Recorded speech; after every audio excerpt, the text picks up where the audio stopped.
Storyline doesn't have a direct word count feature, but we have got a quick workaround for you. First, head over to the File tab, click on Translation and then select Export to Word.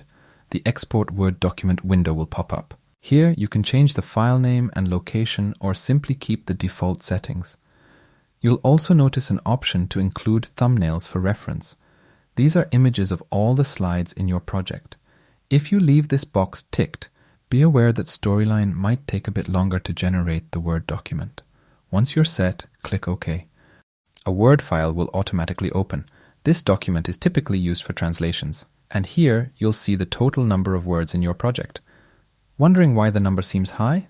Let's look into what's counted.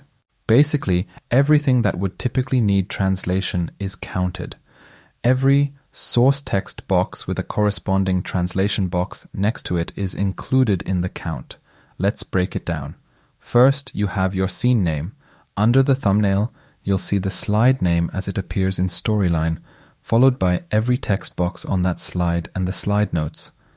As you scroll further, you'll find the project title, and then everything in the menu, including all scene and slide names. Now, a quick tip for those who don't need a count of every word, but perhaps just the content on the slides, excluding slide notes, menu items and the like. Copy all the text you want to exclude from the count and paste it into a new Word document. Check the word count in this new document. Then, simply subtract this number from the total count in the translation document. And there you have it, a guide to counting all the words in your articulate Storyline project.